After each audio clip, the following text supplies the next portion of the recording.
In 2018, researchers at the University of Alberta fed a 600-year-old book into an AI system designed to crack codes. They trained it on hundreds of languages. They gave it statistical models that had solved other historical ciphers. The AI analyzed the patterns, cross-referenced thousands of possibilities, and returned to an answer, Hebrew. Scrambled through an alphabetical cipher, they ran their first line through Google Translate. It came back as, she made recommendations to the priest, man of the house, me and people. Experts took one look at the output and said, no, not even close. The AI had failed, just like every human before it. The book is called the Voynich Manuscript, and here's what makes it unusual. The people who couldn't solve it weren't amateurs. They were some of the most brilliant codebreakers in history. Now, in an age where we assume AI can translate anything, decipher anything, pattern match anything, even our machines hit the same wall.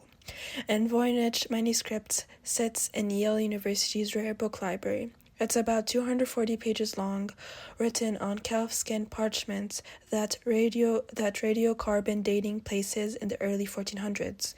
The pages are filled with text in unknown scripts, maybe 25 to 30 unique characters that don't match any known alphabets. The writing flows left to right in neat paragraphs, confident and deliberate, and mixed throughout are illustrations.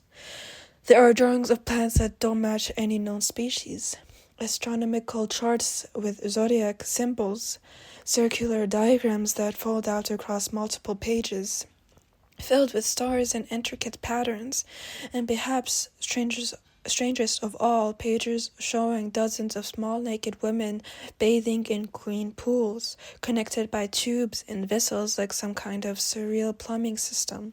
It looked like a medieval encyclopedia of botany, astronomy, medicine, and alchemy, except no one can read a single word of it.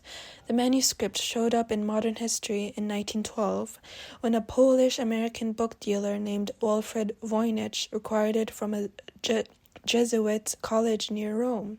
He spent the rest of his life trying to decode it. He never did. Before that, the trail gets hazier. In the early 1600s, it was apparently owned by Emperor Rudolph II of Bohemia, who paid 600 gold ducats for it, believing it was work of a 13th century philosopher named Roger Bacon. That attribution turned out to be wrong. The parchment is from the 1400s, over a century after Bacon died. From there, it passed through the hands of alchemists and scholars in Prague, eventually ending up in Jesuit collections in Rome, where it sat in obscurity for about 200 years before Voynich found it. To understand why this book exists at all, you have to understand 15th century Europe. This was a world obsessed with hidden knowledge. Alchemists encoded their recipes to protect trade secrets. Physicians used cipher to guard medical formulas. Religious texts were written in code to avoid persecution. If you had valuable knowledge, you didn't write it plainly. You concealed it. This was also the era when alchemy, astrology, and medicine weren't separate fields. They were all part of understanding how the world worked. A book combining herbal remedies, astronomical charts, and symbolic diagrams wouldn't have been strange. It would have been practical.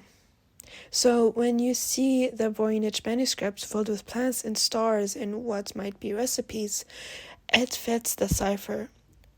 The cipher fits too. In a world where coded knowledge could mean the difference between fortune and ruin, someone might create an elaborate private language to protect what they know. Or in the same world, someone might create an elaborate fake to sell to a wealthy patron who collected rare and mysterious texts. Either way, the manuscript is a product of its time. The question is whether it's a genuine cipher protecting real knowledge or brilliant forgery designed to look like one. After Voynich brought the manuscript to light, serious attempts at decipherment began almost immediately. In the 1920s, a scholar named William Newbold claimed he'd cracked it, finding hidden microscopic clues that revealed advanced medieval science. His method was quickly discredited. He was finding patterns that weren't actually there. Then came World War II. William Friedman was one of the most accomplished corrupt analysts in American history.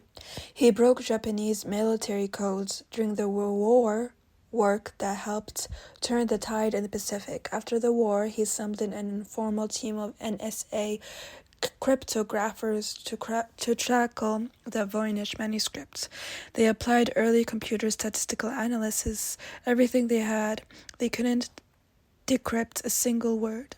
British codebreakers at GCHQ tried as well. John Tiltman, who had worked on breaking German Enigma messages, took a crack at it. Nothing. These were people who had solved some of the most sophisticated wartime ciphers ever created, and the Voynich stopped them cold. There's even an unverified story that Alan Turing, the mathematician who broke the Nazi Enigma code, attempted to decipher the Voynich during the war. If true, he made no headway either. This string of failures did something interesting.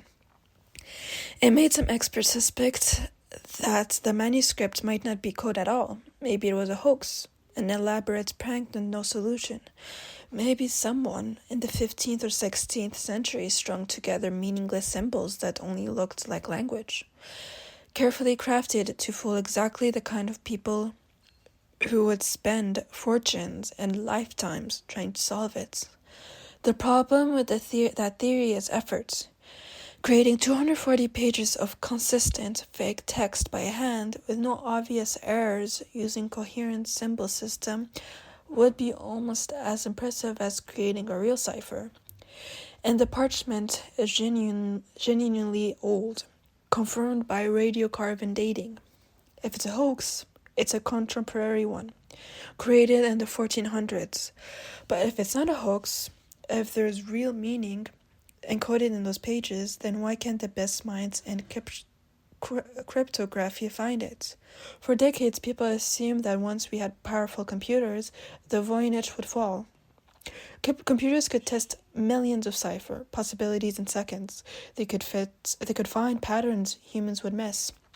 Surely the digital age would solve this.